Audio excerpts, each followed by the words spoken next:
5, 4, 3, 2, 1, 0.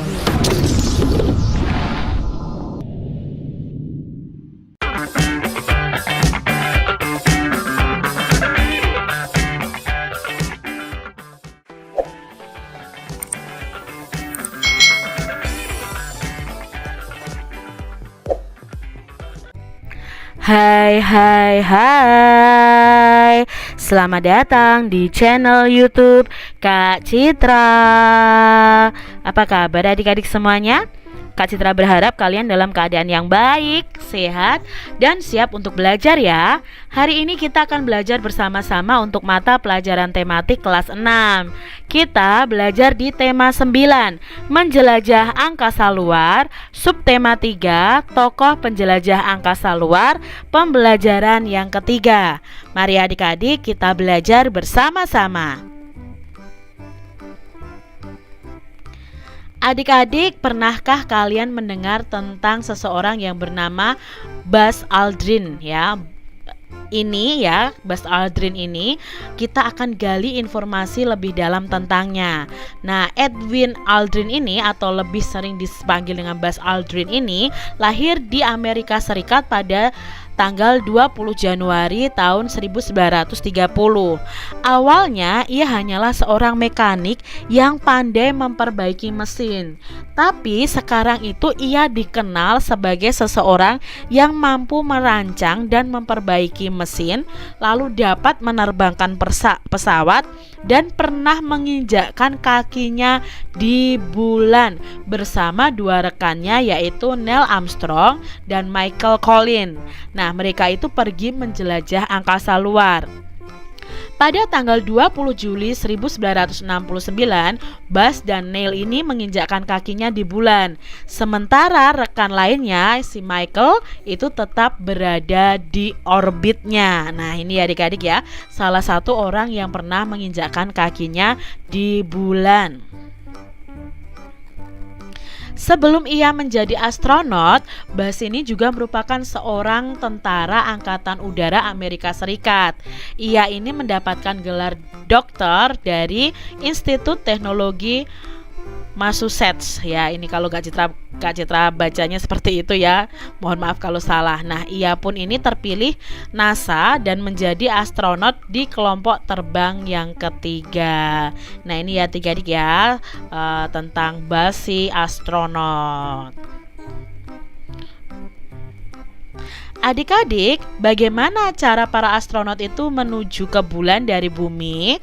Nah, di sini astronot itu menuju bulan dari bumi itu menggunakan pesawat luar angkasa, adik-adik. Jadi bukan pesawat terbang yang biasa itu tidak, tapi khusus pesawat luar angkasa. Lalu sikap dan nilai seperti apa yang dimiliki oleh Buzz sehingga ia menjadi salah satu orang yang mendarat di bulan? Nah, sikapnya itu adalah dia itu pekerja keras, disiplin, pantang menyerah, dan percaya diri. Adik-adik, lalu apakah masih ada pertanyaanmu yang berkaitan dengan bacaan tentang Buzz tadi adik-adik? Nah, kalian bisa buat kalimat pertanyaannya nih. Misalnya, apa sih nama pesawat yang digunakan oleh Buzz, Neil Armstrong, dan Michael Collins ini untuk pergi menjelajah angkasa luar? Kalian bisa juga cari jawabannya di Google ya adik-adik ya. Nah, kalian bisa cari informasi siapa saja orang-orang yang pernah menginjakkan kakinya di bulan. Adik-adik, tahukah kamu bahwa pendaratan manusia pertama di bulan itu menyadarkan manusia bahwa kemajuan teknologi sudah sedemikian pesatnya. Manusia itu mampu menciptakan kendaraan untuk membawa manusia hingga ke tempat yang tak terbayangkan sebelumnya. Kendaraan merupakan alat yang digunakan untuk memindahkan manusia atau barang dari satu tempat ke tempat yang lain. Nah, kegiatan memindahkan barang atau manusia dari satu tempat ke tempat yang lain disebut dengan kegiatan yang menggunakan alat transportasi. Nah, adik-adik, hingga saat ini tuh kemajuan teknologi transportasi sebagai bagian modernisasi itu terus berkembang seiring kebutuhan manusia untuk bermobilisasi. Nah, apa sajakah dampak kemajuan teknologi transportasi ini bagi kehidupan bermasyarakat? Yuk kita cari tahu bersama-sama. Modernisasi teknologi transportasi. Transportasi masa kini telah menunjukkan kemajuan yang sangat pesat, baik transportasi darat, air, dan udara. Sarana dan prasarana transportasi itu semakin lengkap dan baik. Sarana transportasi itu bisa berupa alat angkutan seperti sepeda motor, mobil, kereta api, kapal, dan pesawat terbang. Nah, sarana transportasi ini adalah penunjang kelancaran pengangkutan, antara lain ya adik-adik jalan ya, prasarananya jalan, jembatan, terminal, stasiun, lapangan terbang, dan pelabuhan. Itu prasarana yang dibutuhkan untuk alat-alat transportasi. Adik-adik, transportasi atau angkutan pada masa lalu itu awalnya menggunakan tenaga manusia. Contohnya adik-adik, kalau kita mau memindahkan barang itu dengan cara dipikul atau digendong atau didorong. Nah, lalu berkembang menggunakan tenaga hewan seperti kuda, keledai, gajah, unta ya. Lalu alat transportasinya sederhana ya, baik transportasi darat maupun transportasi airnya. Alat transportasi darat itu semula menggunakan tenaga manusia seperti becak, lalu sepeda, gerobak dorong ya, itu awalnya menggunakan tenaga manusia. Kemudian berkembang lagi menggunakan tenaga hewan seperti pedati ditarik sapi, delman ditarik kuda ya, dokar ditarik kuda, itu berkembang. Lalu transportasi laut yang menggunakan tenaga alam atau angin, yaitu perahu layar. Jadi dulu nelayan pergi melaut itu menggunakan perahu layar adik-adik, dan itu tergantung dengan anginnya. Nah, transportasi laut yang menggunakan tenaga manusia itu contohnya adalah rakit dan perahu dayung. Sekarang kita akan pelajari lebih spesifik lagi tentang transportasi darat adik-adik ya. Alat transportasi ini tradisional itu umumnya tidak bermesin. Contohnya ada sepeda, becak. Kalau sekarang becak aja ada becak motor ya adik-adik ya. Yang di sini yang dimaksud adalah becak yang tidak memakai mesin ya. Ada cikar, lalu ada gerobak ya, delman, dokar, dan lain sebagainya. Nah, sepeda, becak, dan cikar itu dapat digunakan sebagai alat angkutan barang dan penumpang. Sedangkan gerobak itu digunakan untuk alat angkutan barang. Alat angkutan darat tradisional itu pada umumnya hanya melayani pengangkutan jarak dekat saja.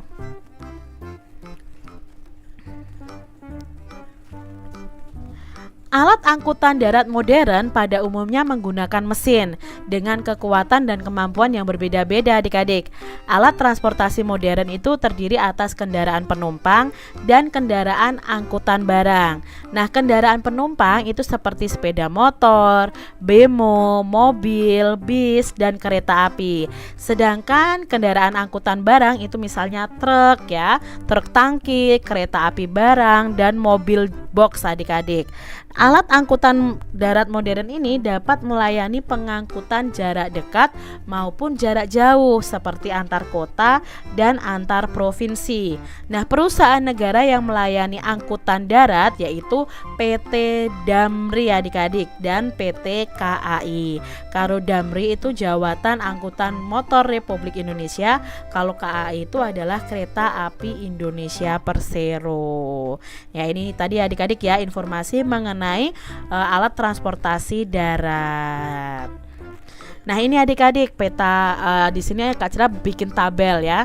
Aspeknya kalau tenaga penggeraknya ya, transportasi darat sebelum modernisasi adalah manusia dan hewan. Tapi sekarang setelah di zaman modern itu menggunakannya mesin.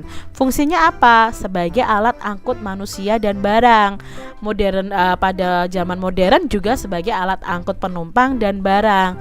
Nah, contoh gambar dari transportasi darat yang modern dan tidak modern modern adalah seperti ini. Kalau yang sebelum modernisasi adalah sepeda dan gerobak. Yang sudah modern itu contohnya ada truk, ada bis ya, ada kereta api. Bahkan sekarang ada kereta api cepat loh adik-adik.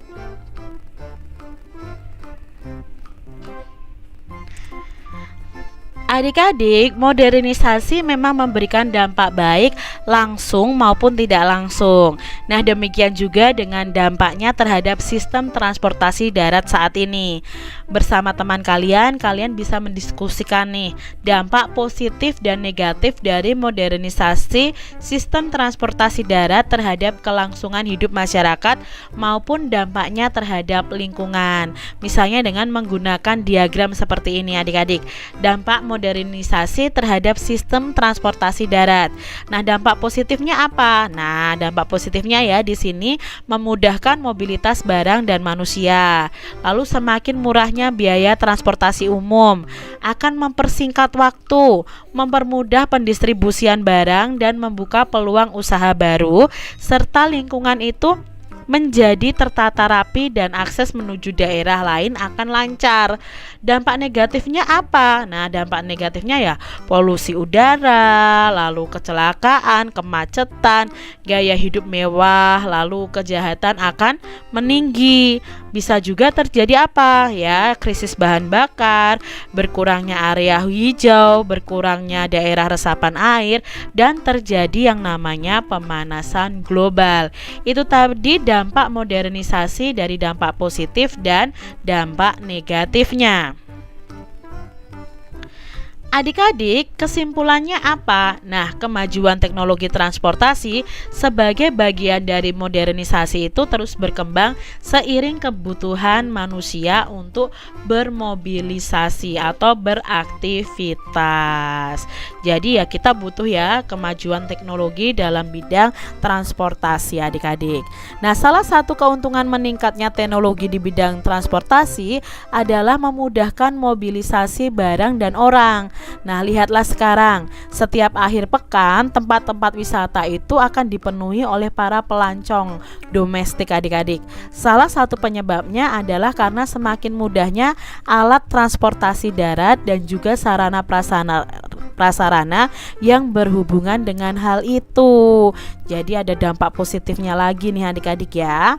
Nah, pernahkah adik-adik berkunjung ke tempat wisata bersama keluarga kalian pada waktu libur? Mari kita baca cerita berikut ini dan perhatikan baik-baik adakah kemiripannya dengan pengalaman kamu. Nah, di sini ada cerita yang berjudul Wisata Batik Trusmi ya, dibuat oleh Hamidah Jauhari. Lulu pulang ke rumahnya yang ada di Jalan Sekar Kemuning, Kecamatan Kesambi, Kota Cirebon dengan wajah cemberut. "Kok kamu pulang sekolah malah cemberut, sayang? Ada apa?" tanya mama keheranan. "Aku kesal, Ma. Hari Sabtu nanti sekolah akan mengadakan pameran batik. Lalu semua siswa akan diminta memakai baju batik," jawab Lulu. "Wah, bagus dong kalau begitu," sahut Kak Naila yang baru muncul dari dapur. Kak Naila adalah kakak Lulu yang sedang kuliah. Hari ini Kak Naila tidak ada jadwal kuliah. "Batik itu kan khas Indonesia. Kalau kita senang memakai batik, artinya kita senang melestarikan budaya Indonesia," lanjut Kak Naila. Tapi Lulu masih saja cemberut adik-adik. Rupanya Lulu ini tidak suka memakai batik. Menurut pikirannya, batik itu hanyalah dikenakan oleh orang dewasa. Anak-anak seusianya tidak cocok itu memakai batik. Itu menurut Lulu adik-adik. "Begini saja," usul mama. "Bagaimana kalau nanti sore kita berwisata batik ke Trusmi?" "Wisata batik?" tanya Lulu keheranan. "Wah, itu ide yang bagus. Aku juga mau beli batik ya, Ma," ujar Kak Naila bersemangat. Mama tersenyum dan mengangguk. Tentu, kita pergi bertiga nanti. Sorenya Lulu pergi bersama Mama dan Kak Naila ke desa Trusmi di Pleret, Cirebon adik-adik. Nah, mereka bertiga pergi dengan menggunakan alat angkutan perkotaan. Di Trusmi memang terdapat banyak toko yang menjual berbagai jenis batik. Cirebon adalah salah satu kota penghasil batik di Indonesia loh, kata Mama sambil mengajak Lulu dan Kak Naila memasuki salah satu toko batik. Lulu hanya mengangguk adik-adik. Benar, sahut Kak Naila. Di Trusmi ini pusat batik Cirebon. Ini kata Kak Naila ya. Lulu pun diajak melihat berbagai jenis batik, termasuk salah satu motif batik khas Cirebon yang terkenal yaitu motif batik Megamendung. Motif batik yang berbentuk awan itu membuatnya kagum. Ia memang suka dengan benda-benda langit dan segala sesuatu yang terkait dengan langit, termasuk awan. Lulu melihat motif itu dengan warna-warna yang menarik. Bahkan ada yang warna hijau muda kesukaannya. Motif awan dengan gradasi warna dari warna putih berlapis-lapis menjadi warna hijau muda. Beberapa kali Lulu memegang kain batik itu. Ia enggan beranjak dari tempat itu. Di toko itu juga dijual berbagai jenis pakaian anak yang terbuat dari kain batik. Nah, ada yang berupa celana, rok, baju lengan pendek, lengan panjang, dan gaun. Lulu sangat tertarik melihat pakaian batik untuk anak-anak itu. Ia kini menjadi tahu kalau kain batik ini bisa juga dijadikan pakaian anak-anak yang menarik. Apalagi ia melihat ada satu gaun anak dengan motif Megamendung berwarna hijau kesukaannya. Lulu berpikir ia akan terlihat cantik dengan gaun itu. Segera ia meminta ukuran yang pas untuknya dan mencobanya di kamar ganti. Benar, Lulu senang sekali melihat bayangannya di cermin mengenakan gaun batik motif Megamendung berwarna hijau muda itu. Segera ia meminta mamanya untuk membelikannya untuknya adik-adik. Nah, di sini Lulu mulai tertarik, mulai suka dengan batik. Pilihan yang cantik, Lu. Kamu memang terlihat cantik dan anggun dengan gaun batik itu, kata Kak Naila setelah ia mengetahui pilihan Lulu. Lulu tersipu. Aku boleh dibelikan yang ini kan, Ma? Tanya Lulu kepada mamanya. Tentu saja boleh, tetapi kamu bilang kamu tidak suka dengan pakaian batik. Kamu bilang pakaian batik hanya dikenakan orang dewasa seperti Mama dan Kak Naila. Goda Mama. Sekarang tidak lagi, kilah Lulu sambil tertawa. Aku suka motif batik di sini, Ma, apalagi yang berwarna cerah. Motif Megamendung ini akan selalu mengingatkan aku tentang langit dan segala yang ada di sana. Aku pasti bangga mengenakannya, kata Lulu. Wah, adikku jadi bangga betul dengan batik pilihannya, goda Kak Naila. Iya dong Kak, kata Lulu tidak mau kalah. Mama dan Kak Naila tertawa sambil menggelengkan kepala melihat ulah Lulu. Nah, itu tadi adik-adik ya, diambil dari Nusantara Bertutur Kompas, Minggu tanggal 27 Agustus 2017. Nah, adik-adik, dari cerita tadi ya, sebuah cerita itu akan mengingatkan kita kepada pengalaman kita sendiri atau pengalaman orang lain yang diceritakan kepada kita. Atau bahkan kalian bisa mengingat sebuah film yang pernah kalian tonton. Nah, film yang dimaksud adalah gambar bergerak yang secara audiovisual itu dapat ditangkap oleh indera kita. Film yang dimaksud adalah film-film baik yang berdurasi panjang maupun pendek adik-adik, yang dapat ditonton di bioskop, televisi, ataupun di media yang lain. Kalau sekarang film juga bisa hadir di YouTube ya adik-adik ya. Nah, coba adik-adik lakukan kegiatan berikut setelah kamu membaca cerita fiksi di atas tadi. Yang pertama, jelaskan isi cerita fiksi di atas menggunakan tulisan satu paragraf di setiap bagian cerita awal, tengah, dan akhirnya dengan menggunakan diagram. Nah, contohnya dari Kak Citra ini nih adik-adik ya. Ini Kak Citra sudah bagi ceritanya, cerita awal, tengah, dan akhir. Cerita awalnya apa? Nah, cerita awalnya itu tentang Lulu pergi ke desa Trusmi bersama dengan Mama dan Kak Naila. Lulu itu tidak suka memakai batik karena menurutnya batik itu hanya untuk orang dewasa. Lalu cerita tengahnya apa? Lulu diajak melihat berbagai jenis batik. Salah satu motif batiknya adalah mega mendung dan itu sangat menarik perhatian Lulu. Nah, Lulu melihat motif itu dan enggan beranjak dari tempat itu. Cerita akhirnya apa? Setelah melihat pakaian batik untuk anak-anak, Lulu meminta mamanya untuk membelikan batik itu. Setelah kejadian itu, Lulu mulai menyukai baju batik adik-adik. Itu ya kalau dibuat dalam cerita singkat. Nah, pilihlah di antara 3 bagian cerita di atas yang mengingatkanmu pada peristiwa yang terjadi denganmu atau terjadi di sekelilingmu atau malah mengingatkanmu pada sebuah film. Contohnya nih adik-adik, cerita itu mengingatkan pada film pendek yang berjudul Sekar. Nah, film ini mengangkat kisah seorang perempuan buta bernama Sekar ya, yang menjadikan batik buatan ibunya itu sebagai suatu hal yang sangat menarik dan terkenal di seluruh dunia. Nah, ia mencintai seluruh bagian batik meski tanpa pernah melihatnya karena dia buta adik-adik. Film ini syarat akan pesan moral yang terinspirasi dari batik.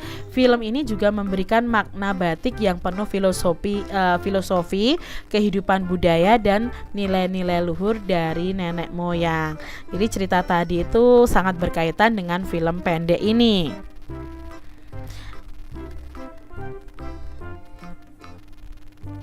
Adik-adik, pengalaman berkunjung ke suatu tempat itu dapat memberikan kesempatan kepada kita untuk mengamati dan melihat peristiwa-peristiwa yang menarik.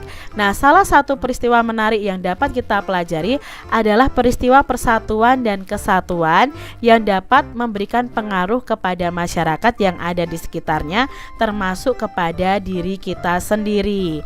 Nah, adik-adik, di sini ada dampak persatuan dan kesatuan terhadap diri kita sendiri. Nah, berbagai peristiwa persatuan dan kesatuan itu terjadi di sekitar kita dengan atau tanpa kita sadari. Setiap peristiwa itu memberikan dampak terhadap sekitarnya, baik kepada individu, masyarakat luas, maupun terhadap bangsa dan negara dan kepada masyarakat. Salah satu dampak peristiwa persatuan dan kesatuan terhadap diri sendiri adalah munculnya sikap tenggang rasa dan rasa senasib sepenanggungan.